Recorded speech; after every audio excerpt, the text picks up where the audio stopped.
Ao senhor, a senhora, meu amigo, minha amiga, sejam todos muito bem-vindos.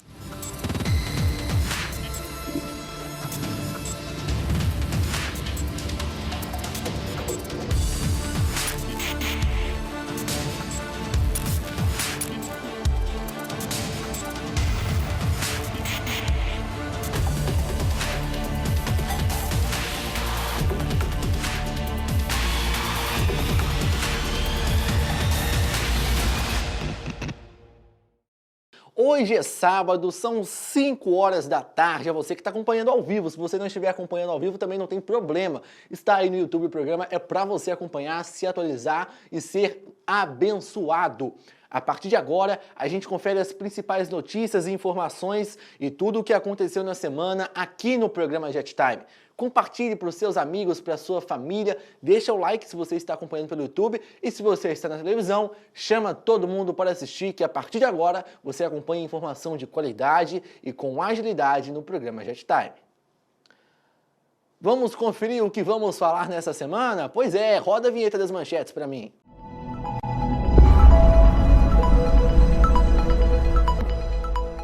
A partir de agora, neste programa, nós vamos conferir todos os detalhes sobre o caso da menina Raíssa, de 9 anos, que foi morta pelo seu colega de 12 anos. Um caso que chocou o país. E o número alarmante de casos de explosão de celulares. Só no Brasil já são 23 mortes, o perigo aí dos celulares no Brasil e no mundo. A gente mostra para vocês ainda imagens incríveis, como por exemplo um policial que utilizou uma bicicleta para ser a sua viatura para perseguir um bandido em Minas Gerais. E a justiça deve bloquear as contas da Arena Corinthians. Pois é, a dívida está só aumentando, o Corinthians não pagou ainda. E mais, nós estamos no Outubro Rosa. Vamos conferir aqui como prevenir e os números sobre o câncer de mama, que infelizmente mata cada vez mais no Brasil e no mundo. Em Santa Catarina já são mais de 400 mortes. Seja bem-vindo ao programa Jet Time. Não é para trazer tragédia, é para trazer uma notícia e te atualizar das informações dessa semana.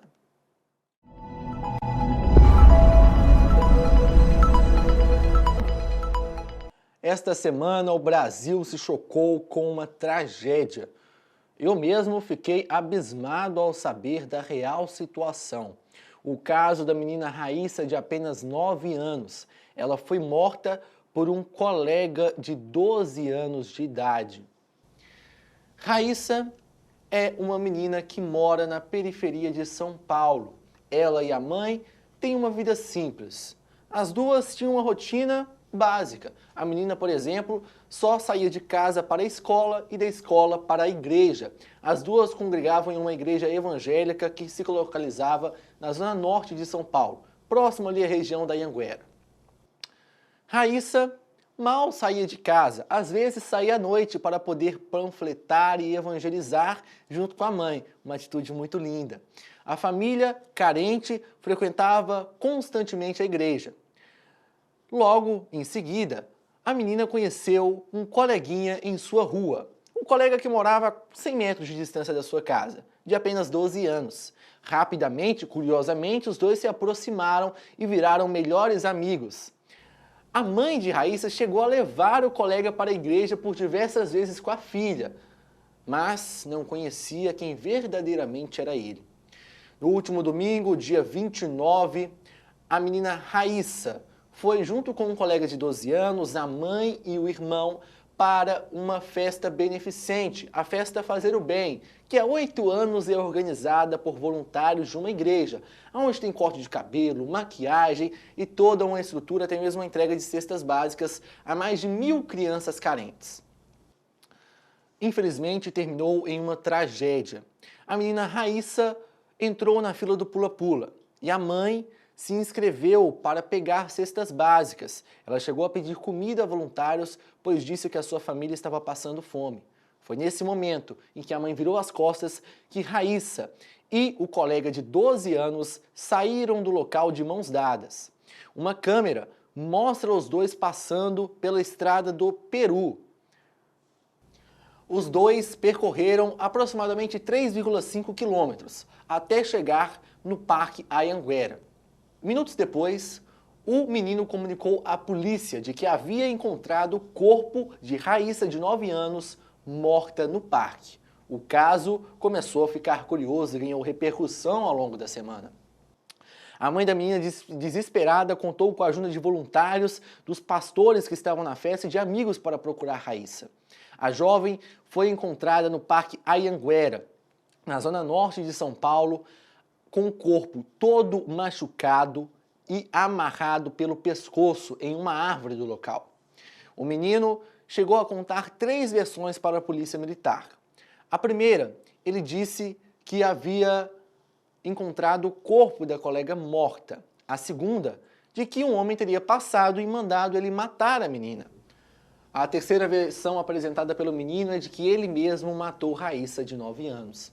Segundo o pastor que acompanhava a família, a mesma era muito carente, recebia ajuda inclusive de familiares, dos parentes, de colegas, amigos, vizinhos e da igreja, para poder bancar o aluguel e ter comida. Inclusive a mãe buscava comida na igreja para a sua família. Uma incógnita que continua até o presente momento.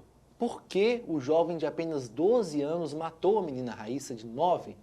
É o que o Brasil está tentando descobrir.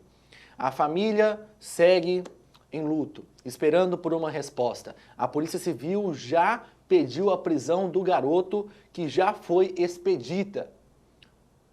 O caso segue em investigação na Polícia Civil e fica aqui também a indignação do programa Jet Time neste caso. Estamos aqui acompanhando de perto para saber a resolução. Que Deus abençoe a família da Raíssa.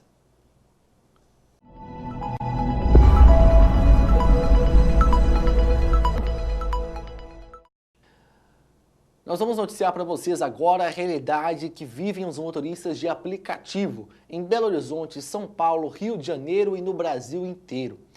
Somente em São Paulo foram registrados 5 mortes em 10 ataques a motoristas por aplicativos no último mês de setembro. A gente começa outubro com uma notícia triste dos motoristas e principalmente para os usuários. A falta de segurança dentro dos aplicativos Uber, 99, Cabify, dentre outros.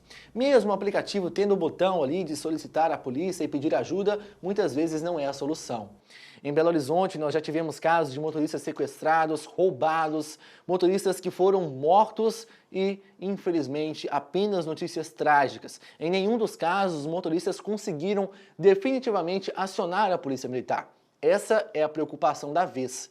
O Sindicato dos Motoristas em Belo Horizonte já está indo à Prefeitura para pedir novas atitudes, como, por exemplo, sistemas de sinalizações, luzes de alerta ou um botão de pânico. A realidade é que os motoristas por aplicativos estão sofrendo. Não estão tendo um mínimo de segurança e muito menos estão sendo protegidos pelos próprios aplicativos. E já falamos muito de violência, né? Então vamos falar o contrário disso. Vamos trazer notícia boa? Nesse primeiro ano de governo Bolsonaro, teve uma queda de 53% na taxa de crimes violentos, principalmente na taxa de homicídios, latrocínios, dentre outros crimes. Os números foram divulgados nesta semana e mostram uma redução drástica da violência, principalmente na região norte do país, onde acontecem crimes constantes e as penitenciárias estão cheias. A notícia chegou como um agrado e um alívio para os brasileiros. Os números estão diminuindo cada vez mais. No início do ano, a porcentagem era menor e agora está aumentando a redução dos números de casos de crimes violentos, com diversas ações que estão sendo feitas pelo Brasil, Brasil Mais Seguro, Em Frente ao Brasil, em Minas Gerais está tendo operação também, em São Paulo, meus parabéns aí aos militares que estão protegendo a gente e defendendo essa sociedade. E a Polícia Civil encerrou o inquérito sobre o asilo de Santa Luzia. A quem acompanha o Jet Time, nós tivemos um programa especial só sobre isso, não é, produção? Nós mostramos aí, vocês podem acompanhar aí no YouTube e pesquisar o programa. O inquérito foi encerrado e concluiu que 18 pessoas morreram por tortura no asilo que ficava na cidade de Santa Luzia. O asilo, que surgiu em 2015, maltratava e até mesmo torturava idosos. Casos de estupros eram constantes no local. No último dia 25 de julho, a Polícia Civil chegou em flagrante e atuou no mesmo. Idosos precisaram ser levados a hospitais e já estão acomodados em outros centros de habilitação ou de reabilitação, não é? A Polícia Civil encerrou o inquérito e encaminha agora para o Ministério Público. A polícia indiciou a pastora responsável pelo asilo, a sua filha, o seu cunhado e outros responsáveis pelo asilo. O nome de todos os responsáveis pelas ações que foram indiciados está aparecendo na tela para vocês. Pastora Elizabeth Lopes Ferreira, dona do asilo que está presa. Paulo Lopes Ferreira, esposo da pastora que está preso. Poliana Lopes Ferreira e Patrícia Lopes Ferreira, as duas filhas do casal. Ambas também estão presas. Jormã Alexandre Venâncio do Amaral, conhecido como JP, o responsável pelos principais crimes de estupro e tortura, que também está preso e era o cuidador do asilo. E Fernando, que não teve o seu nome divulgado por completo, que era o dono do imóvel que vai responder o inquérito em liberdade. O inquérito se encerrou com o depoimento de mais de 50 testemunhas. Segundo a delegada do caso, ela nunca viu algo tão grave, uma cena tão drástica como essa em toda a sua história de carreira. E eu mesmo, como apresentador, nunca vi uma cena dessa. Foram indiciados por tortura, tortura seguida de morte, agressão física, agressão à integridade moral, estupro de vulnerável, privação de água, privação de comida, negligência por falta de medicamento, negligência por falta de higiene, banhos gelados, ameaças e dentre outros crimes, como por exemplo, lesão corporal. Cerca de 23 pessoas já morreram por causa de celulares no Brasil.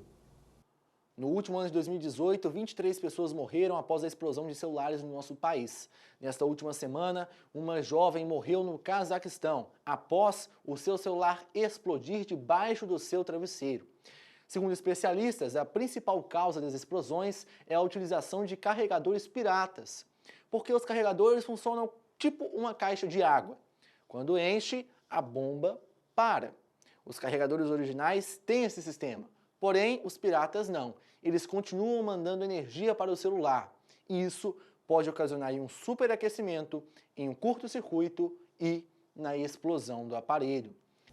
Os números parecem pequenos, mas se você for olhar, lá em 2016 foram 2 casos, foi aumentando para 2017, em 2018, 23 casos de mortes por explosão de celulares. Fique atento, não compre produtos piratas, olha aí, hein? Informação de qualidade para você aqui no JetTime.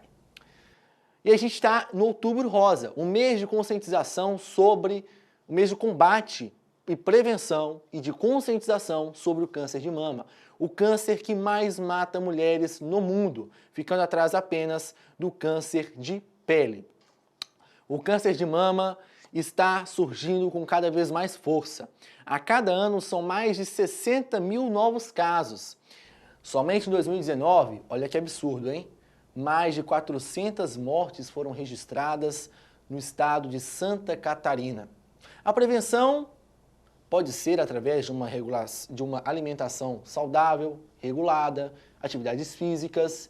Infelizmente, não tem como saber quando você vai ter e por que você tem câncer, mas tem como você prevenir ele de várias formas de vida saudável.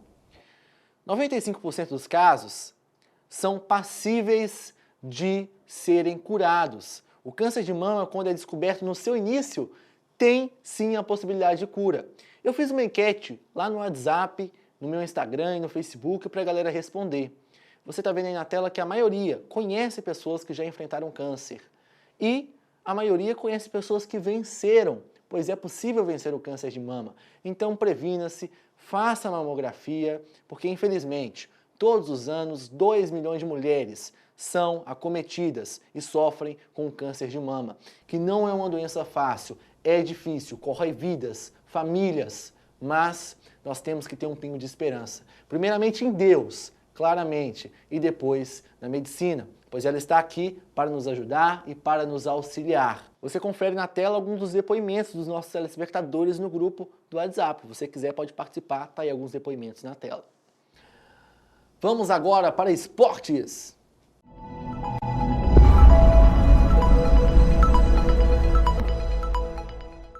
E o goleiro Bruno foi apresentado oficialmente no time de Poços de Caldas nesse sábado e disputou um amistoso. O impasse ali com a justiça acabou e o goleiro, enfim, se apresentou em um time profissional de futebol. O goleiro Bruno, que foi condenado pelo assassinato e a ocultação de cadáver da modelo Elisa Samúdio. E a Justiça vai bloquear as contas da Arena Corinthians. O pedido já foi feito ao Ministério Público. Até o presente momento, o Corinthians não pagou a dívida que tem com a Caixa Econômica Federal de mais de 500 milhões de reais. Esportes rapidinho, então vamos para a web que daqui a pouquinho tem mais coisas para vocês.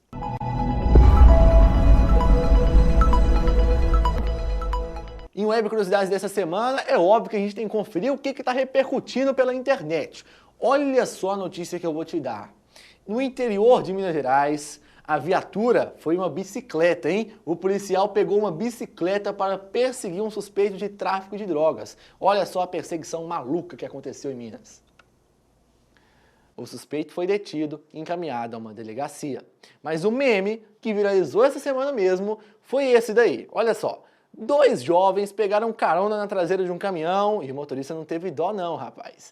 Ele pisou fundo, fez quase 120 km por hora e viralizou na internet. Os memes falam que eles já estão chegando na Rússia, na China, no Japão, ou que já voltaram para o Brasil e passaram de novo. Tem meme falando que a avó foi atrás, que o vô foi atrás, que a família... Olha os memes aí, gente. Tá viralizando na internet. Coitadinho dos jovens, né? Que pegaram o carona no caminhão e acabaram virando pilotos de rally. Ou então passageiros de um rally.